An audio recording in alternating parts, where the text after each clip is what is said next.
Sudah dapat semuanya? Mari kita baca secara berganti-gantian. Judulnya Yeriko di bumi hanguskan. Ayat 1.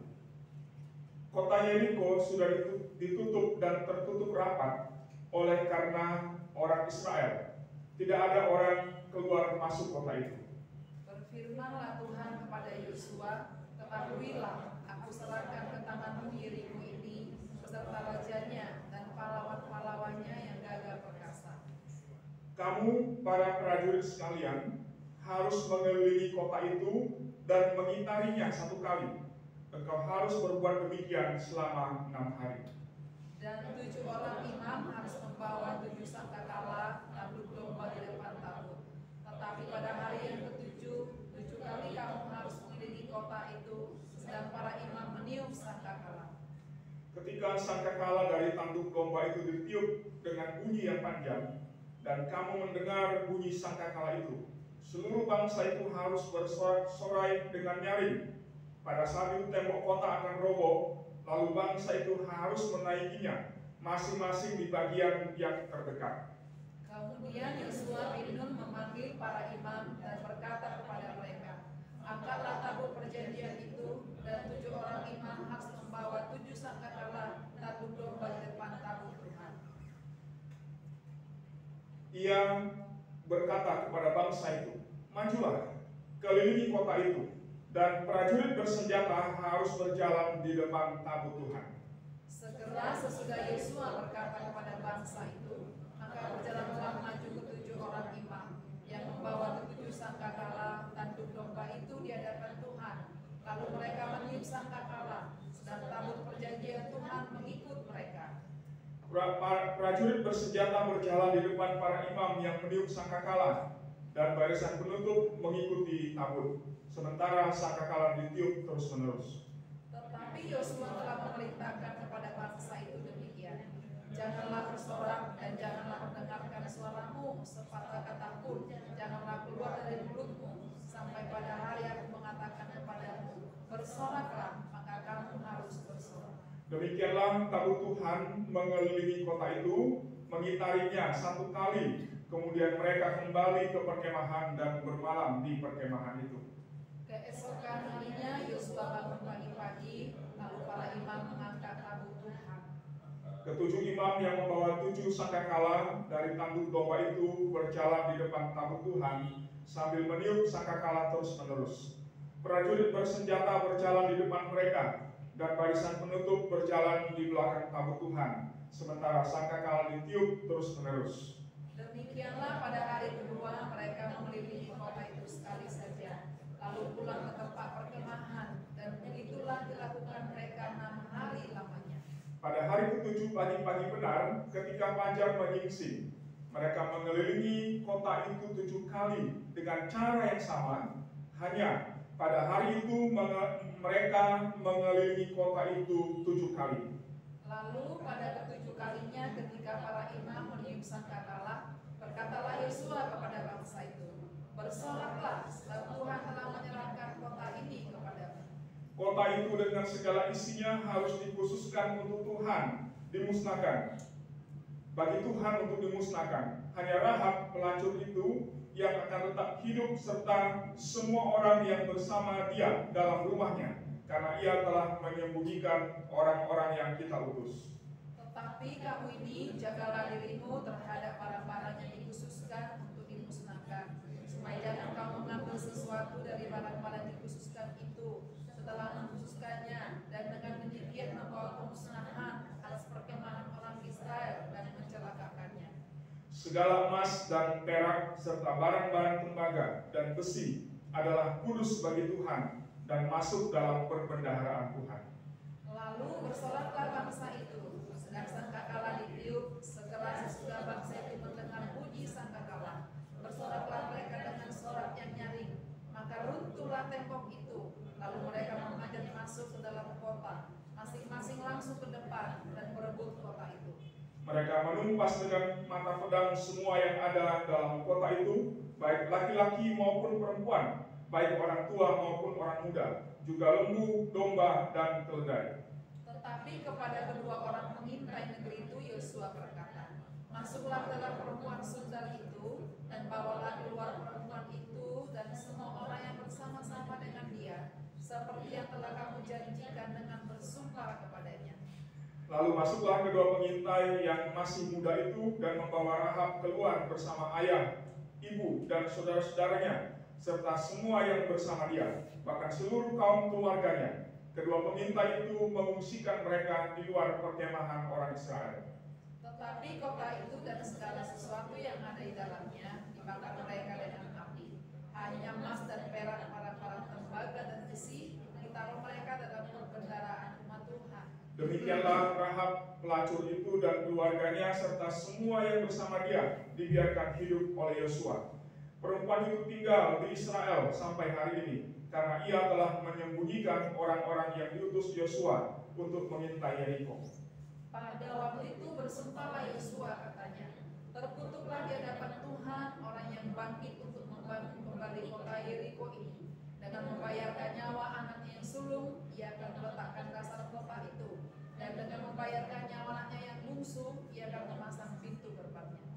Tetapi Tuhan menyertai Yosua dan terdengarlah kabar tentang dia di seluruh negeri itu. Demikian jauh firman Tuhan yang kita baca renungkan pagi ini. Cukup panjang ya Bapak Ibu Saudara ya. Tapi firman Tuhan ini menarik ya. Dan kita akan merenungkannya di bawah satu tema, yaitu pengharapan memberi kekuatan. Pengharapan memberi kekuatan. Bapak Ibu Saudara yang dikasih Tuhan, pada bulan Juli yang lalu kita sudah merenungkan firman Tuhan dengan tema-tema yang berkaitan dengan iman. Ya, kita belajar tentang iman. Apa itu iman? Ya, bagaimana iman itu bekerja dan berperan dalam kehidupan kita sebagai orang percaya. Dan sepanjang bulan ini kita akan belajar tentang pengharapan. Ya, kita akan belajar tentang apa yang namanya pengharapan dan bagaimana pengharapan itu memiliki dampak yang besar dalam kehidupan kita sebagai orang-orang yang percaya. Nah, berbicara tentang dua tema besar ini, Bapak Ibu Saudara yang dikasih Tuhan, maka baik iman maupun pengharapan itu adalah dua hal yang penting yang saling berkaitan dan saling berhubungan. Karena apa? Karena orang yang beriman kepada Tuhan, kepada Yesus, pasti di dalam hatinya ada pengharapan yang besar, pengharapan yang pasti kepada Allah di dalam Kristus. Dan tidak mungkin ada orang yang punya pengharapan yang pasti sebagai jaminan dalam hidupnya kalau dia tidak punya iman di dalam Tuhan Yesus Kristus. Jadi iman dan pengharapan itu hanya dikaruniakan oleh Allah kepada kita yang percaya kepada Yesus sebagai Tuhan dan Juru Selamat. Nah, melalui firman Tuhan pagi ini kita mau belajar melihat bahwa pengharapan, bahwa iman yang dianugerahkan oleh Allah kepada kita itu adalah iman yang pasti. Dan iman itu berbicara tentang suatu keyakinan yang kokoh yang kita miliki di dalam hati kita, yang kemudian mendorong dan menggerakkan kita, yang akhirnya memberikan satu kepastian di dalam diri kita untuk percaya bahwa Allah yang kita percaya di dalam hidup kita itu adalah Allah yang hidup, yang akan memelihara dan menjamin kehidupan kita. Maka pengharapan berbicara tentang keyakinan iman seorang yang percaya kepada Yesus akan perbuatan Allah, akan karya Allah di dalam hidupnya yang tidak akan mungkin gagal atau akan dilemahkan oleh apapun yang terjadi di dalam dunia ini. Maka Rasul Paulus di dalam Roma pasal yang kelima, ayat yang kelima berkata, dan pengharapan tidak mengecewakan, karena kasih Allah telah dicurahkan di dalam hati kita oleh Roh Kudus yang telah dikaruniakan kepada kita. Pengharapan itu tidak mengecewakan. Artinya bahwa pengharapan itu tidak akan menghilangkan sesuatu yang pasti di dalam kehidupan kita.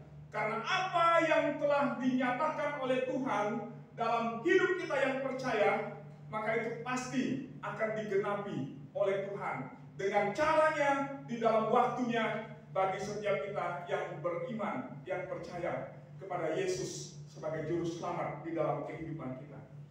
Karena itu Bapak Ibu Saudara yang dikasih oleh Tuhan Yesus Kristus, firman Tuhan pada hari ini ingin mengajak kita melihat bagaimana iman yang pasti yang menjadi jaminan yang diberikan oleh Allah kepada kita itu menjadi satu bukti dari iman dan pengharapan yang kita miliki di dalam Kristus. Dan bagaimana kita dapat menikmati yang namanya iman yang memberikan kekuatan di dalam kehidupan kita. Nah, kita akan belajar bersama. Ada 3 poin penting yang kita mau lihat dari bagian firman Tuhan hari ini, yang perlu kita percaya, yang kita pegang dalam hidup kita, supaya kita boleh menikmati iman yang pengharapan yang memberikan kekuatan kepada kita yang percaya. Bapak Ibu Saudara yang dikasih Tuhan, mari kita perhatikan teks firman Tuhan. Kita baca di dalam ayat yang pertama dan kedua. Dalam ayat yang pertama dikatakan begini: ketika kota Yeriko sudah ditutup dan tertutup rapat oleh karena orang Israel, tidak ada orang keluar masuk kota itu. Ini menarik sekali Bapak Ibu Saudara. Kenapa perikop ini dimulai dengan keterangan ini? Dengan memberikan gambaran tentang keadaan dari kota Yeriko dan orang-orang yang tinggal di dalamnya. Bapak Ibu Saudara yang dikasih Tuhan, penjelasan ini menunjuk kepada satu situasi hati dari orang-orang Yeriko pada waktu itu yang sedang diliputi oleh ketakutan dan kegentaran yang besar kepada orang Israel. Karena apa? Karena mereka sudah mendengar bagaimana Allah yang disembah oleh orang Israel itu telah menunggang balikan musuh-musuh orang Israel di depan mereka dan telah merebut dan merampas tanah mereka dan kemudian diberikan kepada bangsa Israel. Dan itu Tuhan sudah lakukan di seberang Sungai Yordan, tempat yang tidak jauh dari kota Yeriko pada waktu itu. Karena kota Yeriko dengan daerah orang Amori yang telah direbut oleh bangsa Israel itu hanya berseberangan saja, Bapak Ibu Saudara dikasih Tuhan. Sehingga ketika orang Israel menyeberang masuk ke tanah perjanjian itu, kota yang pertama mereka hadapi itu adalah Yeriko. Dan karena itu, orang-orang yang ada di Yeriko pada waktu itu yang telah menyaksikan dengan mata kepala mereka dan mendengar dengan jelas tentang kedahsyatan dan kekuasaan Allah yang dinyatakan dalam kehidupan umatnya, merasa gentar dan takut. Sehingga akhirnya mereka lakukan apa? Mereka tutup semua pintu gerbang kota mereka dan mereka tidak memberi akses sedikit pun bagi bangsa itu, bangsa Israel untuk masuk ke dalam kota itu. Karena mereka pikir bahwa kalau mereka bisa tutup gerbang kota mereka, mengamankan benteng mereka, maka pasti mereka aman di dalam. Kenapa, Bapak Ibu Saudara? Karena kota Yeriko dikelilingi oleh benteng yang sangat kuat sekali. Kalau mau dibayangkan ketebalannya itu mungkin perkiraannya itu antara mimbar ini sampai ke belakang situ tebalnya, Bapak Ibu. Sehingga di atas benteng itu bisa dibangun rumah dan bangunan-bangunan yang lainnya. Nah, kemudian pintu gerbang itu bukan pintu gerbang yang biasa, pintu gerbang yang sangat kuat sekali, dibangun dari kayu, dibuat dari kayu yang sangat bagus. Sehingga orang Yeriko pada waktu itu berpikir, kalau semua ditutup, maka pasti orang Israel tidak bisa mengalahkan mereka atau merebut kota mereka.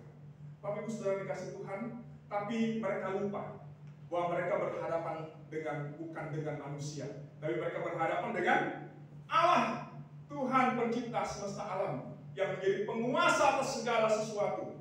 Maka Bapak Ibu Saudara dikasih dalam Tuhan, kenapa ayat ini diangkat dalam bagian yang pertama? Ingin menjelaskan situasi dan keadaan yang ada. Tetapi di sisi yang lain, bagi orang Israel, Bapak Ibu Saudara yang dikasih Tuhan, ini ingin menjelaskan bahwa mereka yang percaya kepada Tuhan yang menjadi umat Allah, bahwa tidak serta-merta keyakinan atau kepercayaan mereka kepada Allah itu menjadi sesuatu yang instan, seperti membalik telapak tangan, ya. Artinya bahwa ketika mereka berhadapan dengan kota Yeriko, maka Tuhan akan memberikan kota itu dengan cara yang mudah, seperti membalikkan telapak tangan atau simsalabim, pop, langsung kota itu jadi milik mereka. Nah, tetapi di dalamnya ada satu proses yang Tuhan kerjakan, yang Tuhan mau tunjukkan kepada bangsa itu, supaya akhirnya mereka sadar bahwa iman mereka kepada Tuhan, kedudukan mereka sebagai umat Allah, itu menjadi satu pengharapan yang pasti yang mereka miliki di dalam Tuhan.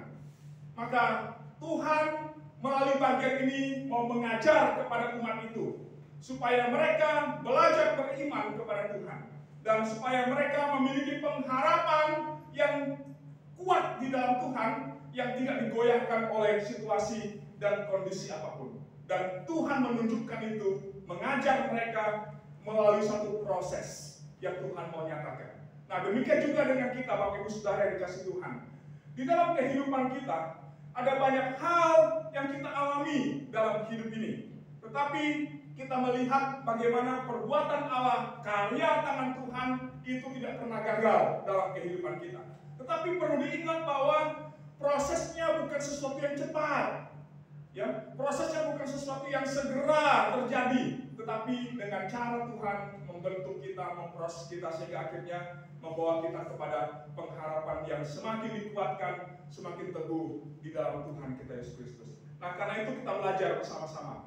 Ada 3 proses yang Tuhan tunjukkan kepada kita dari bagian firman Tuhan hari ini, yang penting kita pelajari bersama dan kita imani, supaya akhirnya kita boleh menikmati dan mengalami pengharapan yang memberikan kekuatan kepada kita semua.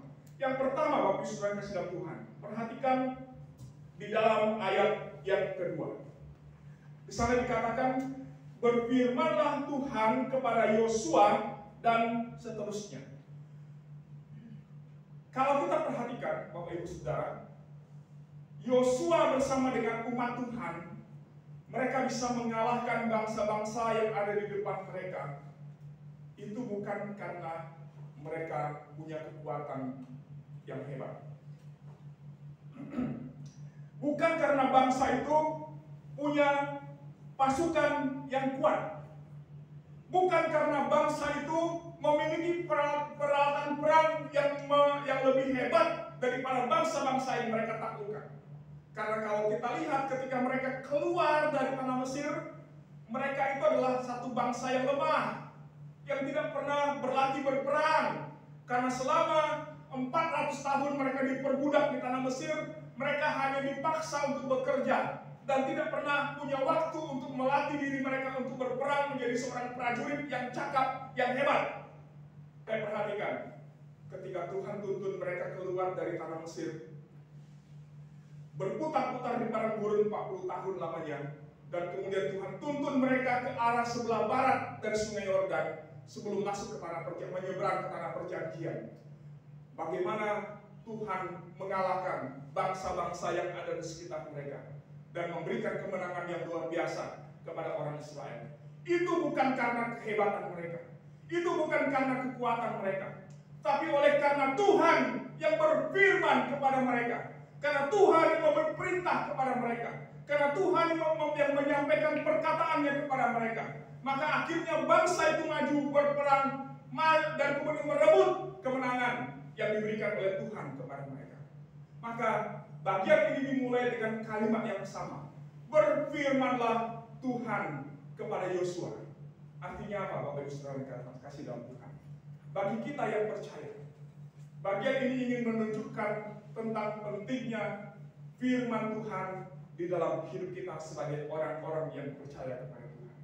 Karena Israel, sehebat apapun mereka, sekuat apapun mereka, selengkap apapun senjata yang mereka punya untuk mengalahkan musuh-musuh mereka, kalau tidak ada firman dari Tuhan menuntun langkah mereka, menggerakkan mereka, dan memberikan arah kepada mereka untuk merebut kemenangan, maka tidak ada celah, tidak ada kemungkinan bagi bangsa itu akan merebut kemenangan dan mengalahkan musuh-musuh mereka. Tapi karena ada firman dari Tuhan yang berbicara kepada mereka melalui para pemimpin mereka, melalui Musa sebelumnya dan kemudian melalui Yosua yang menerima estafet kepemimpinan dalam gereja, dalam kehidupan umat Tuhan pada waktu itu. Maka kemudian mereka yang menerima firman, mereka maju, mereka bergerak sesuai dengan firman itu, dan itulah yang memberikan kemenangan sehingga mereka bisa merebut daerah-daerah yang kuat itu. Nah, Bapak Ibu Saudara yang dikasihi Tuhan, Dari sini kita belajar bahwa sesungguhnya tanpa sadar kita kembali diingatkan oleh Tuhan melalui firman ini bahwa tidak mungkin ada kekuatan, ada pengharapan di dalam kehidupan kita sebagai orang yang percaya kalau dalam hati kita, di dalam hidup kita tidak ada firman. Tidak ada firman Tuhan yang berbicara, yang menegur, yang menguatkan, yang menuntun kita di dalam setiap langkah kehidupan kita. Karena apa? Karena firman Tuhan itu bukan hanya bicara tentang perintah Tuhan, tidak hanya bicara tentang hukum Tuhan yang harus kita lakukan, kita taati dalam kehidupan kita.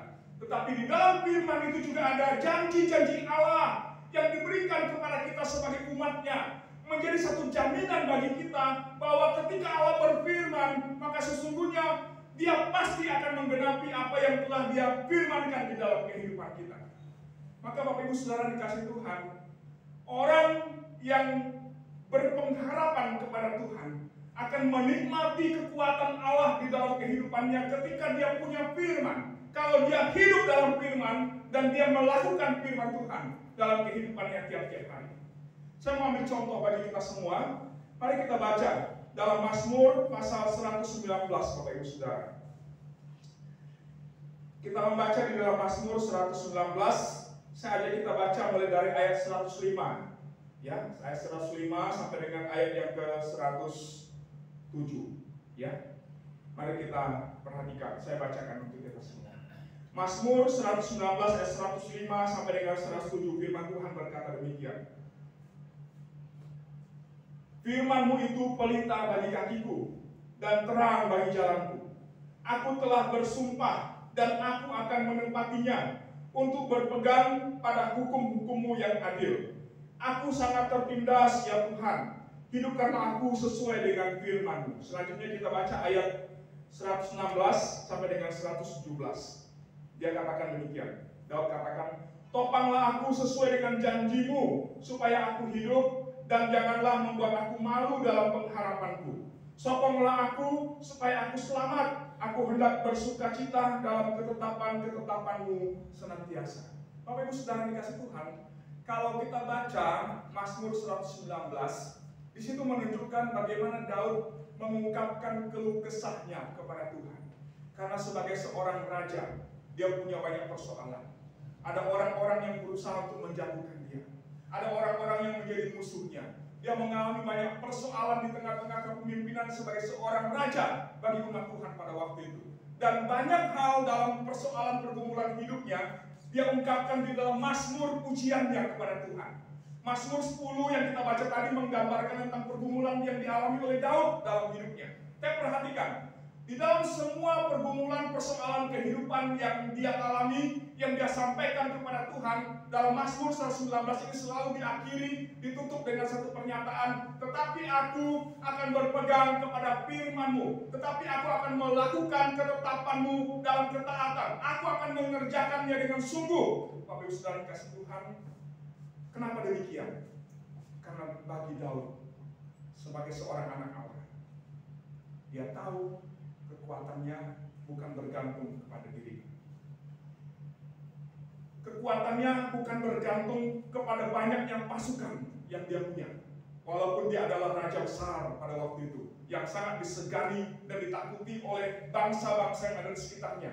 Karena banyak raja pada waktu itu membawa upeti, membawa persembahan untuk diberikan kepada Daud. Tapi bagi Daud bukan jabatannya, bukan tahtanya, bukan kedudukannya, bukan mahkotanya sebagai raja. Tapi yang menjadi kekuatan dalam hidupnya, menjadi satu jaminan bahwa dia punya pengharapan yang pasti sebagai seorang anak Allah adalah firman Tuhan. Firman-Nya, firman Tuhan yang dia renungkan, yang dia percaya, yang dia pegang dalam kehidupannya. Itulah yang menguatkan Daud sehingga dia kuat di dalam melewati semua tantangan yang dihadapkan kepadanya dalam kepemimpinan sebagai seorang raja. Maka di dalam Mazmur pasal yang pertama, ayat 1 sampai dengan 3, Daud katakan apa?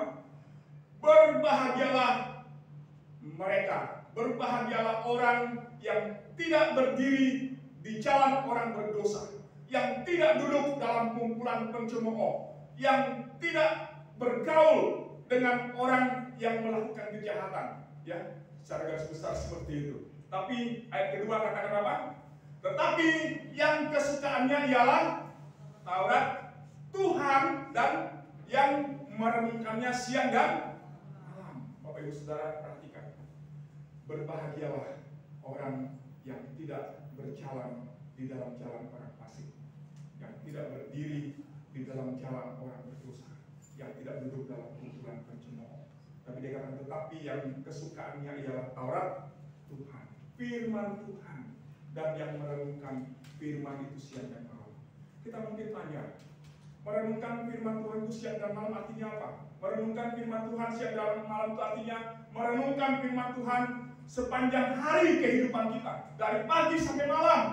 Lalu kok bisa ya? Lalu nggak bekerja berarti kalau cuma baca firman dan merenungkan firman dari pagi sampai malam, dari pagi sampai ke pagi, lalu kita nggak buat apa-apa. Bukan itu maksudnya.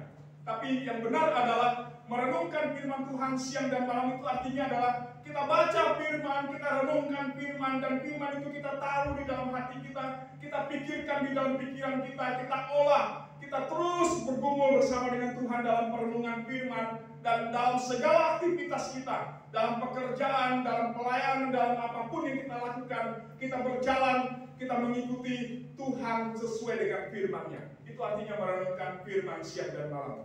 Maka orang seperti itu adalah orang yang berbahagia, kata firman Tuhan. Mau buktinya? Ayat 3. Ayat 3 bilang apa? Bapak Ibu Saudara, Mazmur 1 ayat 3 bilang apa? Ia akan seperti pohon yang ditanam di tepi aliran air yang menghasilkan buahnya pada musimnya. Wah, luar biasa sekali. Artinya bahwa kekuatan di dalam kita menjalani hidup kita itu tidak terletak kepada apa yang kita punya, Bapak Ibu Saudara. Kita harus sadar. Itu tidak bergantung kepada seberapa kuat kita dalam menjalani kehidupan kita di tengah-tengah dunia ini. Itu juga tidak bergantung kepada berapa banyak orang yang berdiri di samping kita untuk menopang kita waktu kita lemah. Karena bagi Daud sebagai seorang raja, dia tidak mengandalkan pasukan yang banyak itu. Karena dia tahu pasukan itu juga adalah manusia biasa yang penuh dengan kelemahan, yang pasti juga ada waktunya. Mereka akan kalah dan tidak bisa diandalkan. Maka bagi Daud, yang dia andalkan itu hanya satu, yaitu Tuhan dan firman-Nya di dalam hidupnya. Bagi Daud yang penting adalah hidup berjalan, dituntun, diarahkan oleh Tuhan sesuai dengan firman-Nya.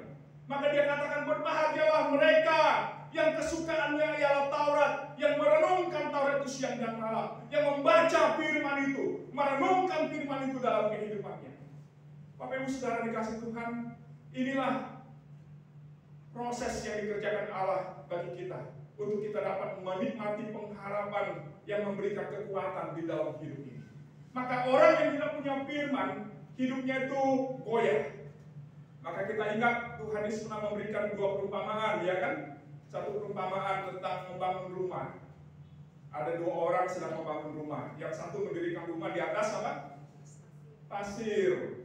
Lalu kemudian ketika dia bangun rumah sudah jadi bagus, cantik, dibangun dengan material yang bagus, dengan lain sebagainya. Tapi kemudian datang banjir, angin melanda rumah itu. Apa terjadi? Rumahnya roboh karena dibangun di atas dasar pasir. Tapi orang mendirikan di atas batu dengan material yang mungkin tidak seperti yang pertama, tapi dia bangun dengan baik. Dan ketika datang banjir, angin melanda rumah itu, dibangun di atas dasar yang kuat.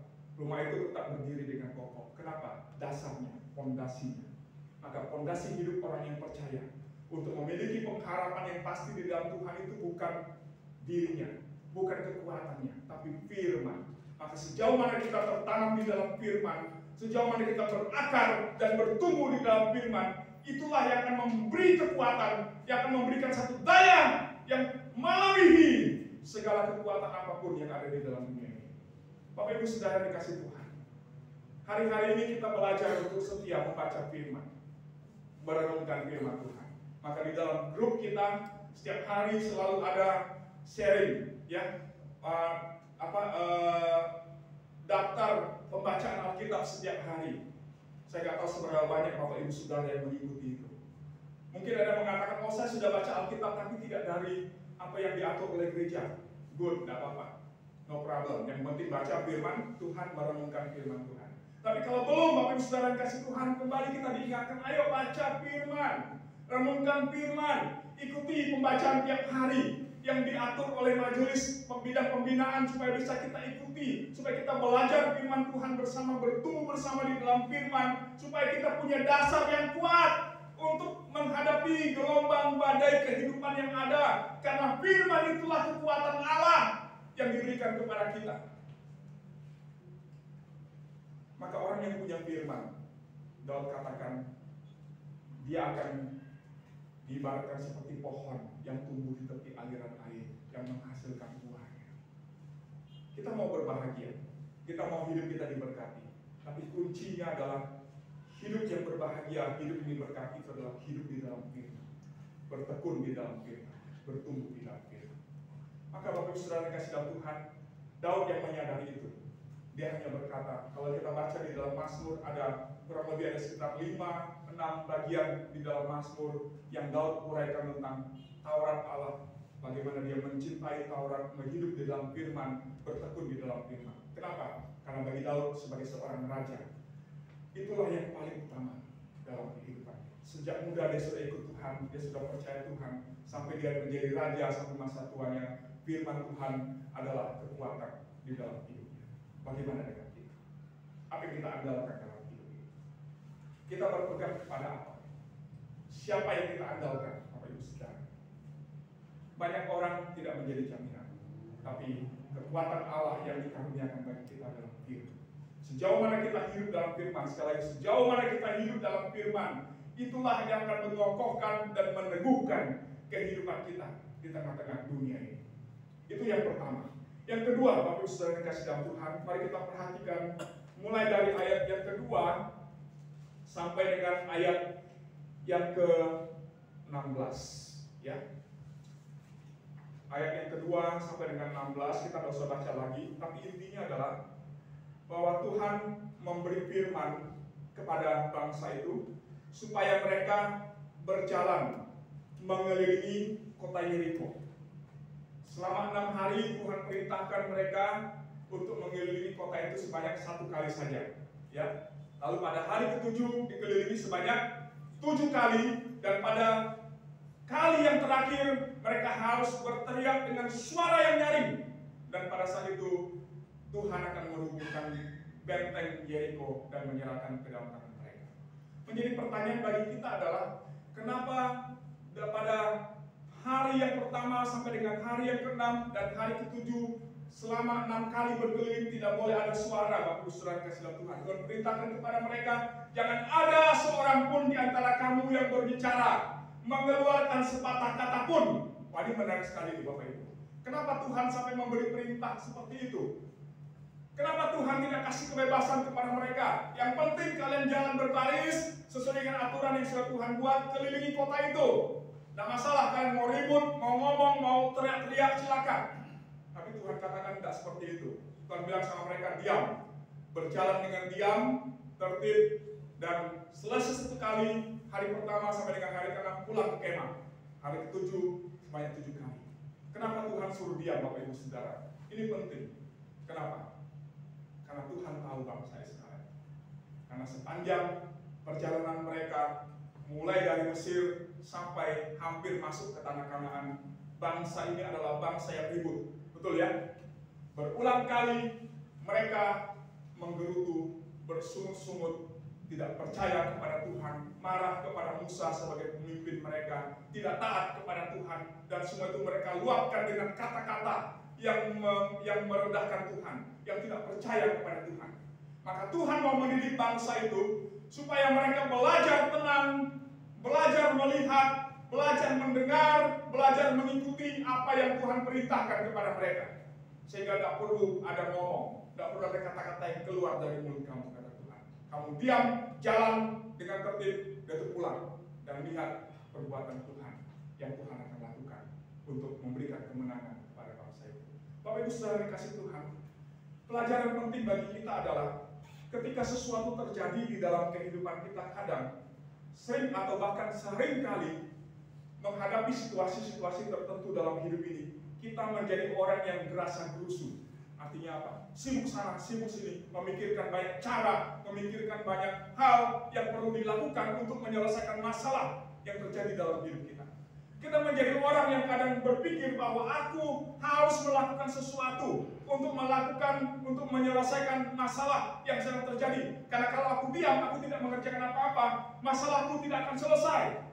Kita lupa bahwa sebenarnya kadang di dalam menghadapi satu persoalan, kita butuh tenang.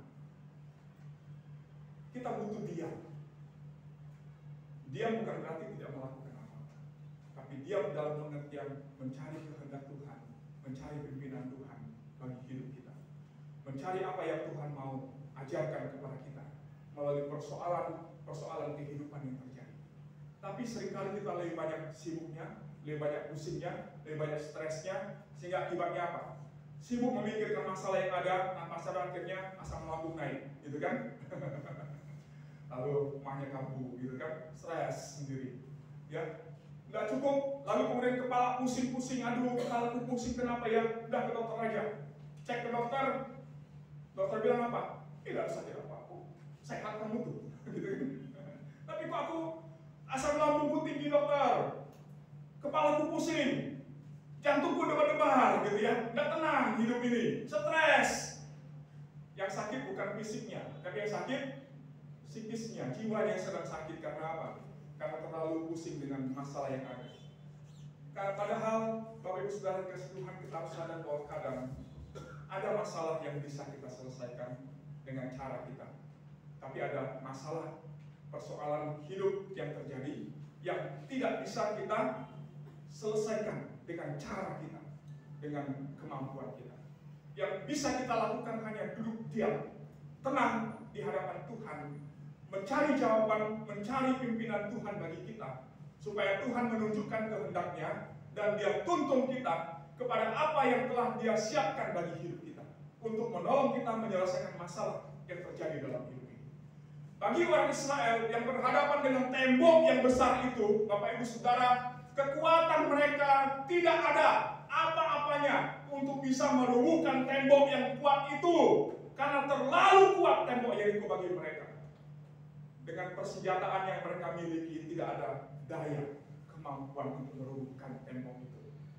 Maka Tuhan katakan kepada mereka, kamu diam, gitu ya, diam, jalan aja. Kamu ikuti saja apa yang katakan kepada, ikut, jalan, lakukan dengan taat. Dan dengan cara Tuhan, dengan caraku, Tuhan katakan dengan caranya, Dia akan menyelesaikan masalah yang dihadapi oleh orang Israel, tembok yang tebal itu rubuh dengan cara Tuhan yang tidak sesuai dengan logika berpikir manusia. Kenapa? Apakah mungkin hanya dengan berkeliling selama 1 minggu, lalu kemudian pada hari terakhir, kali yang ke-7 berteriak dengan suara nyaring, imam meniup sangkakala dengan suara yang meriah, lalu bisa rubuh tembok itu? Akal pikiran manusia tidak bisa menjangkau itu, Bapak Ibu Saudara. Tapi itu cara Tuhan. Cara Tuhan mau menunjukkan kepada Israel supaya mereka melihat kedahsyatan Tuhan, kekuasaan Tuhan melebihi kekuatan dan kemampuan mereka. Maka seringkali dalam hidup kita, sesuatu terjadi, itu adalah cara Tuhan untuk memproses kehidupan kita, supaya kita semakin kuat dalam iman, sehingga pengharapan kita itu menjadi pengharapan yang kita tetap teguh di dalam Tuhan, yang akhirnya mendorong kita dan menguatkan hati kita. Bagaimanapun keadaan hidup yang aku alami, yang terjadi dalam hidupku, aku tetap memohon kekuatan dari Tuhan, supaya aku dimampukan untuk percaya kepadanya bahwa Dia sanggup melakukan perkara yang besar dalam hidupku. Bukan karena manusia, tapi hanya karena Tuhan dan kuasanya dinyatakan dalam hidup kita. Maka dalam 1 Korintus 10 ayat 13 firman Tuhan berkata apa, Bapak Ibu Saudara? Ada yang hafal firman Tuhan ini? 1 Korintus 10 ayat 13, firman Tuhan bilang apa? Pencobaan-pencobaan yang kamu alami adalah pencobaan yang biasa, yang tidak melebihi kekuatan manusia. Dan Allah setia. pada waktu kamu dicobai, maka Ia akan memberikan jalan keluar supaya kamu dapat menanggung. Luar biasa firman Tuhan itu. Tuhan katakan percobaan-percobaan yang kamu alami percobaan biasa. Karena seringkali kita berpikir masalah saya, masalah yang luar biasa. Gitu ya. Masalah saya, masalah yang luar biasa. Tapi Tuhan bilang, no, masalah yang biasa. Masalah yang biasa artinya apa? Semua orang mengalami. Tidak ada yang tidak mengalami apa yang pernah kamu alami. Betul? Betul nggak, Bapak Ibu Saudara? Siapa yang sakit di sini? Yang sedang sakit di sini? Kira-kira yang lain pernah sakit enggak? Pernah juga kan? Semua lagi, emaknya lagi kambuh gitu ya. Gak tahu karena pikiran atau tapi yang lain pernah sakit mana? Pernah juga kan? Ada juga sakit. Mungkin sakit yang lain, bukan sakit mah, sakit yang lain. Mungkin kantong nyari sakit gitu ya. Siapa di sini pernah punya masalah dalam usaha? Yang lain juga pernah menghadapi masalah dalam usaha kan? Dalam pekerjaan, yang lain juga begitu, ya kan? Masalah dalam keluarga, yang lain juga punya masalah dalam keluarga. Bergumul dengan anak-anak, yang lain juga punya pergumulan sebagai orang tua dengan anak-anak. Maka Tuhan katakan, masalahmu bukan masalah yang luar biasa, itu masalah yang biasa. Karena semua orang mengalami itu. Dan menarik, firman Tuhan katakan apa? Pada waktu kamu dicobai, Tuhan katakan apa? Kamu tidak akan dicobai melampaui kekuatanmu. Artinya Tuhan tahu batas-batas kemampuan kita menanggung satu persoalan. Maka kita yang berduka cita, Tuhan tahu kita berduka, dan Dia ada di situ bersama dengan kita untuk menghibur kita, menguatkan kita menghadapi duka cita. Kita sedang bergumul karena persoalan ekonomi di dalam keluarga. Tuhan tahu pergumulan kita, dan Dia ada di sana bersama dengan kita menghadapi persoalan itu bersama-sama dengan kita, dan Dia memberi kekuatan kepada kita supaya kita bisa menanggung persoalan itu. Dan luar biasa Tuhan kita, Bapak Ibu Saudara, Dia bukan cuma kasih kekuatan. Kamu punya masalah ya? Nih kekuatan. Enggak. Tapi firman Tuhan bilang apa? Dia kasih jalan keluar, solusi. Artinya bagi kita orang yang percaya Yesus, tidak ada masalah yang tanpa solusi. Semua masalah ada solusi. Ada jalan keluar. Katakan amin. Ada solusi. Asal kita ikut cara Tuhan, bukan cara kita. Ya, kita ikut cara Tuhan, bukan cara kita. Kalau Tuhan bilang jalan, jalan. Kalau Tuhan bilang melangkah, melangkah. Dan kalau Tuhan bilang diam, ya diam. Jangan ngomong. Ya, bangsa Israel mereka taat. Maka mereka melihat apa? Perbuatan Allah dahsyat dinyatakan di depan mata mereka. Mereka lihat sendiri di luar logika, tapi itu adalah mujizat Tuhan. Benteng yang kuat sekalipun di dalam tangan Tuhan itu adalah sesuatu yang kecil, rubuh dengan cara Tuhan.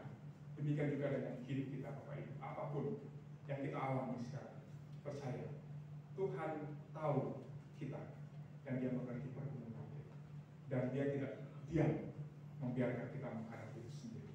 Dia bersama dengan kita. Dia beri kekuatan bagi kita untuk melewati itu, dan Dia memberi jalan keluar, solusi untuk setiap persoalan yang terjadi dalam hidup kita. Yang ketiga, Bapak Ibu, sambil waktu sedikit ya. Yang ketiga, mari kita baca ayat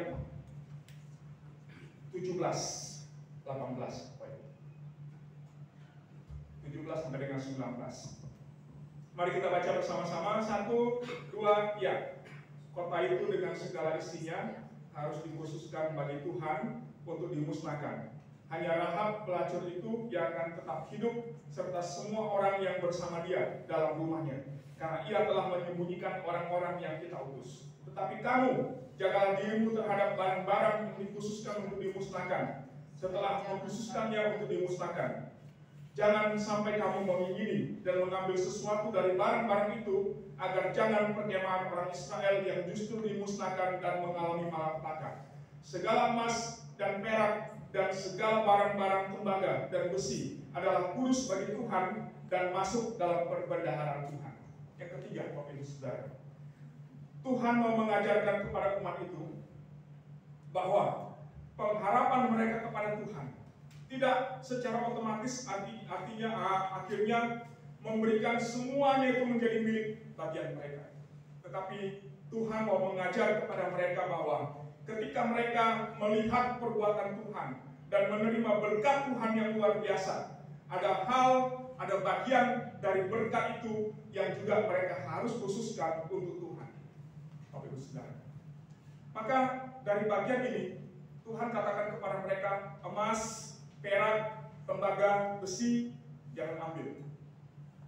Masalahnya bukan masalah emas atau peraknya, Bapak Ibu, karena itu tidak ada nilainya bagi Tuhan. Betul ya? Dia kaya luar biasa, melebihi karena punya dia semuanya ini. Bagi Tuhan bukan masalah emas dan peraknya, tapi Tuhan sedang mendidik umat itu sebagai umat agar mereka dalam pengharapan mereka kepada Tuhan tahu bahwa apa yang mereka terima dari Tuhan itu ada bagian-bagian tertentu dari berkat itu yang harus mereka sisihkan untuk dipersembahkan kepada Tuhan. Itu milik Tuhan yang harus dipersembahkan. Dan ini mengajarkan kepada kita bahwa di dalam hidup kita yang sudah diberkati oleh Tuhan, kita harus ingat bahwa semuanya itu bukan untuk kita, tapi ada bagian dari berkat yang kita terima dari Tuhan yang perlu kita sisihkan untuk kemudian kita kembalikan kepada Tuhan, kita persembahkan kepada Tuhan. Karena apa? Karena nanti apa yang telah mereka peroleh, mereka rampas dari perang-perang yang mereka menangkan itu, semuanya akan dikumpulkan untuk membangun bait Allah, membangun kemah suci, rumah bagi Tuhan. Karena Tuhan mengajar mereka untuk mengambil bagian di dalam pekerjaan pelayanan Tuhan, sehingga mereka tidak hanya menikmati berkat, tapi mereka juga belajar untuk memberi dari berkat yang telah mereka terima dari Tuhan. Demikian juga dengan kita sebagai umat Allah, Bapak Ibu Saudara. Kita juga diajar Tuhan bukan hanya untuk menadahkan tangan kita kepada Tuhan, Tuhan berkati aku, berkati aku. Seperti kucing di itu ya, tangannya begini terus, bukan. Tapi kita juga perlu belajar untuk memberi. Karena itu adalah bagian kita. Pelayanan untuk mendukung pekerjaan Tuhan yang Tuhan percayakan kepada kita. Karena itu sebagai orang yang sadar diri bahwa kita sudah diberkati, kita harus ingat bahwa kita juga dipercayakan untuk mendukung, memberi persembahan bagi pekerjaan Tuhan. Hari-hari ini gereja sedang disibukkan dengan banyak pelayanan, Bapak Ibu, dengan banyak pekerjaan, khususnya renovasi gereja sedang berlangsung. Pernahkah di dalam hati Bapak Ibu Saudara ada satu pikiran, oh ini adalah pekerjaan Tuhan, tapi ini juga adalah pekerjaanku. Ini adalah bagianku, sehingga aku tidak boleh diam saja, tidak boleh hanya melihat saja. Aku sudah diberkati, dan aku juga harus punya hati untuk memikirkan pelayanan Tuhan. Apa yang bisa aku beri untuk mendukung pelayanan dalam gereja, itu adalah bagian kita. Itu adalah beban yang Tuhan taruh di dalam diri kita untuk kita boleh berbagian di dalamnya dan kita kerjakan bersama. Mungkin ada yang berpikir, oh uang pembangunan banyak, oke, tapi pembangunan gereja bukan hanya segitunya. Karena ada banyak proses yang perlu kita kerjakan, kita perbaiki, kita rapikan, kita buat cantik, kita buat indah di dalam gereja kita, Bapak Ibu Saudara. Sekarang kita sedang mengerjakan di belakang. Puji Tuhan, Tuhan cukupkan dana. Tetapi bukan berarti kita hanya lihat, oh ya sudah ada dana, ya udah. Tapi minimal dalam hati kita semua sebagai umat Allah berdoa, mendoakan pekerjaan pembangunan itu. Ke depan akan ada pekerjaan yang lain yang bisa kita lakukan bersama. Tadi dalam doa semuanya sudah singgung sedikit tentang apa? Rencana kita, kerinduan kita untuk membuat ruangan ibadah kita lebih cantik, lebih indah, lebih nyaman, kita bisa nikmati ibadah. Dan itu butuh dana, Bapak Ibu Saudara. Dan Tuhan sudah memberikan dana itu untuk kita. Amin. Tapi dananya di mana? Kantong masing-masing. Kantong kita. Tuhan tunggu kita memberi dengan sukacita, dengan rela hati, ya, jangan dengan paksa. Tuhan tidak lihat jumlahnya berapa. Karena bagi Tuhan emas dan perak bukan itu yang dia perlukan. Karena di surga lebih daripada apa yang di dalam dunia. Yang Tuhan mau adalah hati yang mengasihi pekerjaan Tuhan, yang rindu untuk mengambil bagian dalam apa yang Tuhan percayakan untuk kita kerjakan bersama. Maka kalau Tuhan percayakan kita untuk membangun rumahnya ini, mari kerjakan bersama. Apa yang bisa kita lakukan, kita berikan untuk kemuliaan. Amin. Kiranya Tuhan memberkati. Mari. Tuhan, terima kasih untuk firman-Mu yang boleh kami renungkan hari ini. Biarlah kami dikuatkan, diteguhkan Tuhan, dan kami diberi hati untuk mencintai Tuhan dalam seluruh hidup kami. Mengikut Tuhan, percaya kepada Tuhan, mengamini setiap janji Tuhan dalam hidup kami. Dan itu adalah kekuatan yang Tuhan beri bagi kami, untuk kami nikmati di dalam melewati hari-hari yang ada di depan. Dan untuk Engkau yang terus menopang kami, meneguhkannya di dalam hati kami. Demi nama Tuhan Yesus kami berdoa, bersyukur, berterima kasih untuk firman Tuhan. Demi nama Tuhan. Saya kembalikan kepada Pak.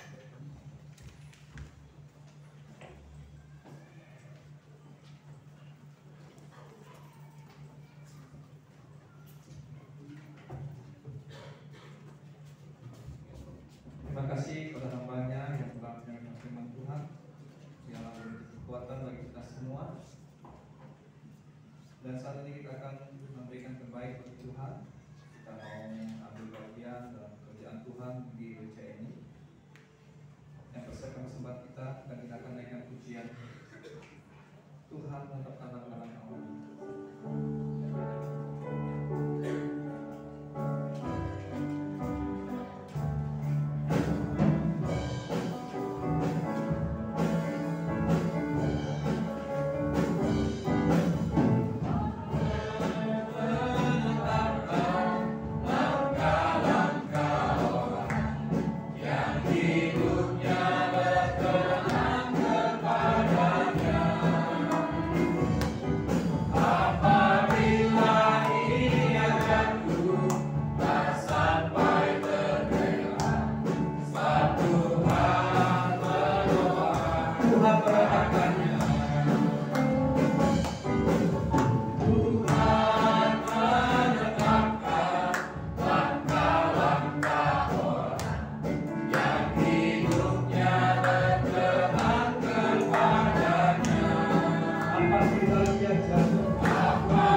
Ya Tuhan, Allah Bapa kami yang di dalam sorga, kami sungguh bersyukur hari ini boleh berkumpul lagi, bersekutu bersama Tuhan. Kami bersyukur atas kemurahan Tuhan. Terima kasih Tuhan atas penyertaan-Mu di dalam hidup kami, atas kasih setia Tuhan yang selalu menyertai kami. Kami sungguh bersyukur hari ini Tuhan, kami boleh diberikan kekuatan, kesehatan, sehingga kami boleh memuji, menyembah Tuhan. Dan kami bersyukur untuk firman Tuhan yang selalu menguatkan kami. Biarlah Tuhan, Engkau jadikan kami orang-orang yang memiliki pengharapan kepada Tuhan. Biarlah kami tidak selalu mengandalkan kekuatan kami. Kami selalu ingin memiliki pengharapan kepada Tuhan. Biar Tuhan selalu memberikan kami kekuatan, sehingga kami boleh melewati hidup kami, jalan yang berliku-liku, yang susah, yang apapun yang tidak dapat kami lewati. Tapi kalau bersama Tuhan kami percaya semua dapat kami atasi. Tuhan selalu memberikan yang terbaik bagi kami. Terima kasih Tuhan. Kami hari ini bersyukur kembali boleh menjalankan persembahan.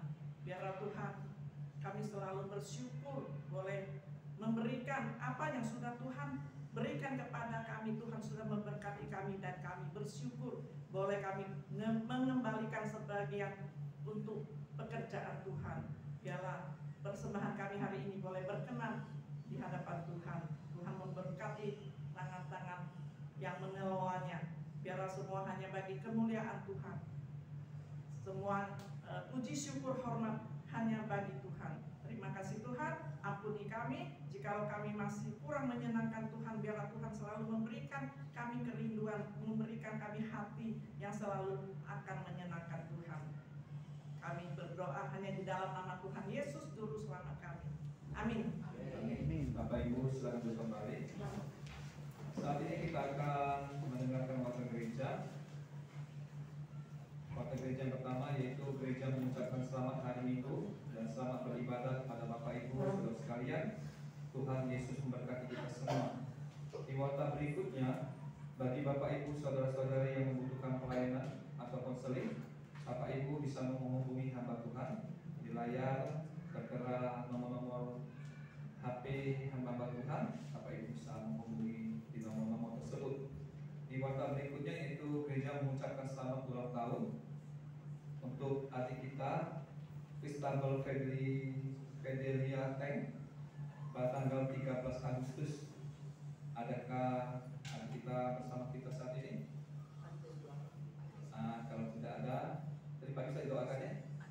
Dengan kado kekal terdapat dalam Ratapan 3 ayat 24. Tuhan adalah bagianku, kata jiwaku. Oleh sebab itu aku berharap kepadanya. Sekali lagi gereja mengucapkan selamat ulang tahun. Tuhan Yesus memberkati.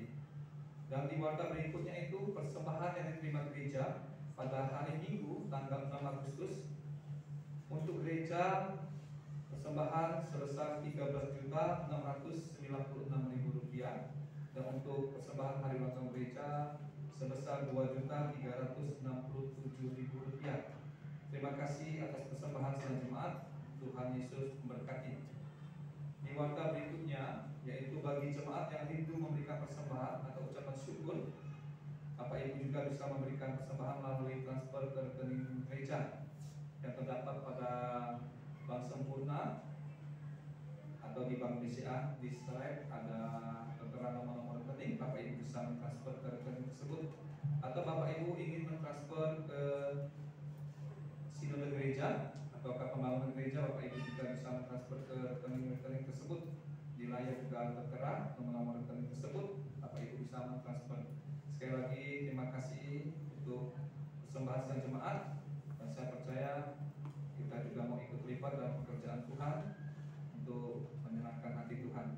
Dan di warta berikutnya yaitu info kelahiran. Puji Tuhan, telah lahir Baby Vincent Justin pada hari Minggu siang tanggal 16 Agustus, yaitu putra pertama dari Bapak Henry dan Ibu Uni.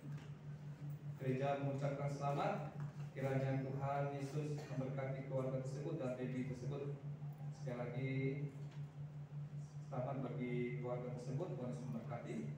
Dan di warta berikutnya yaitu info ibadah doa. Info ibadah doa pada tanggal 17 Agustus untuk wilayah gereja bertempat di gereja, dan untuk wilayah Kenten bertempat di pos Kenten.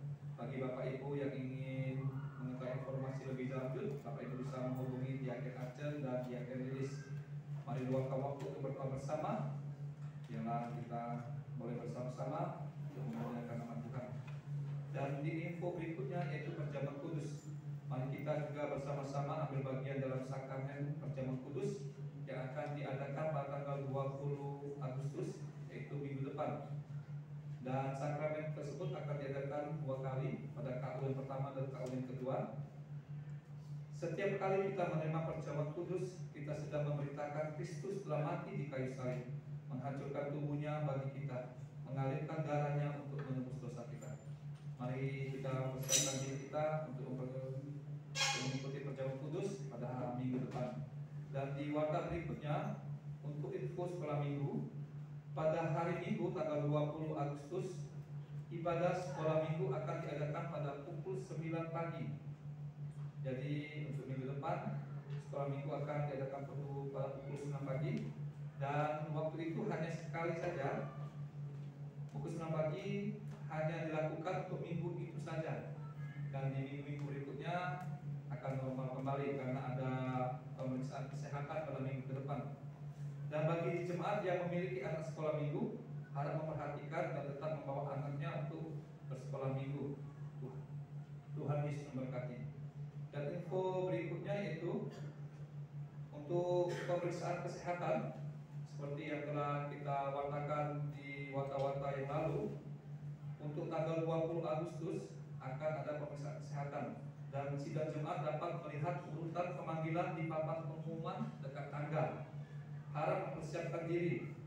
Usahakan makan 2 jam sebelum pemeriksaan. Pemeriksaan kesehatan gratis meliputi pemeriksaan gula darah, kolesterol, asam urat, tekanan darah, berat badan dan tinggi badan, serta pemeriksaan kesehatan lainnya. Jadi untuk peserta yang telah terdaftar namanya harus mempersiapkan diri pada minggu depan. Dan info berikutnya yaitu info hari ulang tahun. Mari dukung dalam doa dan dana acara ulang tahun gereja kita yang ke-70 yang akan diadakan pada tanggal 27 Agustus, yaitu pukul 10 pagi. Jadi ibadah KU 1 dan ibadah KU 2 akan digabung pada tanggal tersebut pada pukul 10 pagi. Biarlah nama Tuhan dipermuliakan dalam semuanya. Dan di warta berikutnya yaitu pelayan-pelayan yang akan melayani pada Minggu 20 Agustus untuk ibadah KU 2, pengkhotbah yaitu Pendeta Daniel Ferry, ditulis yaitu Diaken Cindra, doa syafaat yaitu Evangelis Maya, doa syukur Diaken Anita Rosa, singer yaitu Ibu Yen dan Diaken Novi, tim musik yaitu Bapak Erwan, Diaken Fewen dan Bapak Sandi, kolektor pertama yaitu Ibu Alien dan Ibu Elis, kolektor yang kedua yaitu Ibu Winda dan Ibu Yuli, penyambut yaitu Ibu Novi, LCD Diaken Nusi, KUL akan dilayani oleh Komisi Pemuda dengan tema pengharapan memberikan sukacita. Dan di akhir warta yaitu pokok-pokok doa, kita terus berdoa untuk jemaat kita yang sakit dan jemaat kita yang dalam masa pemulihan. Kita juga berdoa untuk penambahan jiwa, kita berdoa untuk gereja anugerah Kristus agar terus diberkati dan ada penambahan jiwa. Juga kita berdoa untuk persembahan diri untuk melayani Tuhan. Kita juga berdoa untuk pemeriksaan kesehatan pada minggu depan. Kita juga berdoa terus, doakan untuk hari ulang tahun gereja ke-70 pada tanggal 27 Agustus nanti. Kita juga berdoa untuk renovasi WC dan postori yang masih berlangsung. Kita juga berdoa agar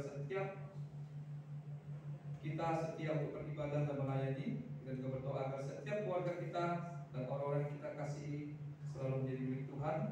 Dan kita juga bersyukur untuk penjagaan Tuhan sepanjang tahun ini.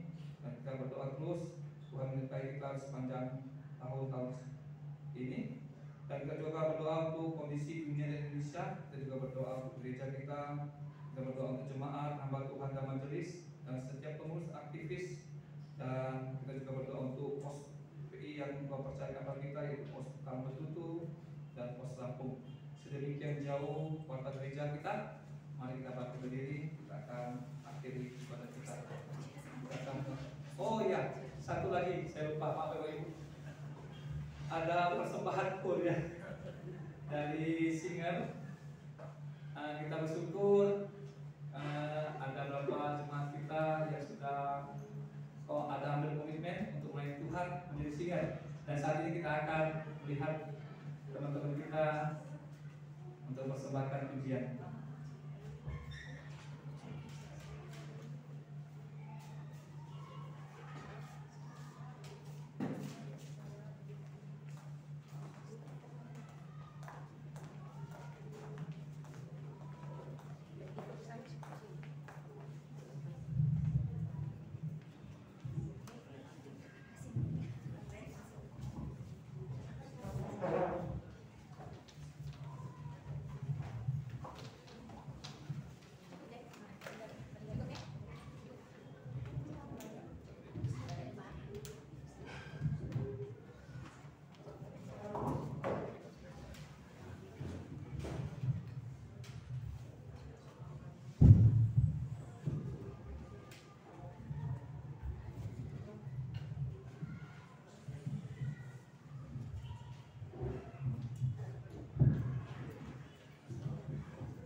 luar biasa dari teman-teman kita.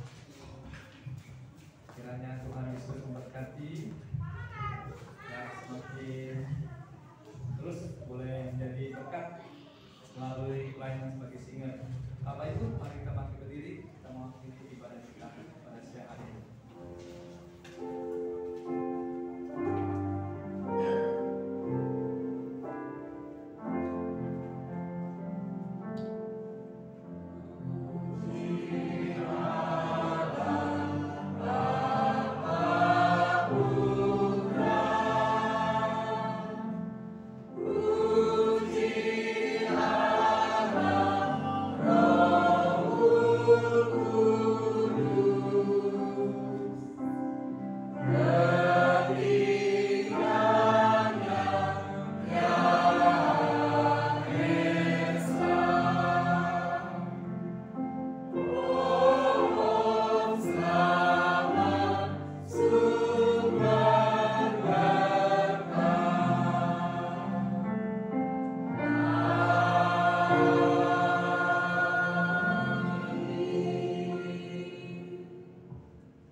Berilah kami pada hari ini makanan kami yang secukupnya, dan ampunilah kami atas kesalahan kami, seperti kami juga mengampuni orang yang bersalah kepada kami. Dan janganlah bawa kami dalam pencobaan, tapi lepaskanlah kami daripada jahat. Karena Engkau yang punya kerajaan dan kuasa dan kemuliaan sampai selama-lamanya. Amin. Kita akan berdoa. Jemaat yang dikasihi Tuhan, marilah terus hidup dalam pengharapan kepada Tuhan Allah kita yang setia, yang selalu menopang menyertai kita di dalam setiap musim hidup yang kita alami. Jadilah kuat di dalam Tuhan, karena Tuhan akan menguatkan setiap kita melewati segala situasi dan keadaan. Mari kita arahkan hati, kita menerima berkat dari Tuhan. Tuhan memberkati engkau dan melindungi engkau.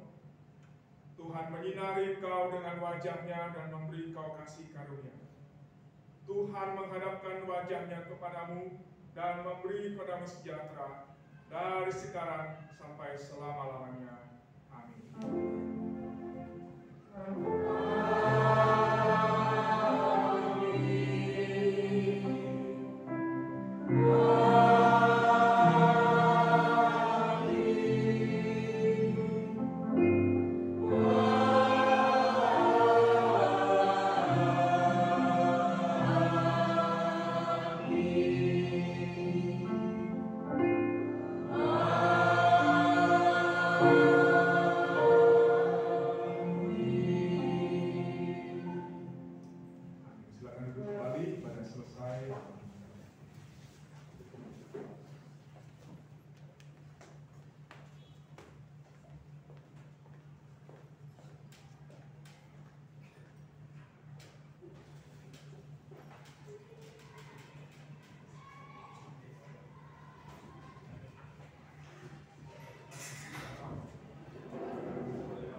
Itu jadi liturgi. Tiga. Doa.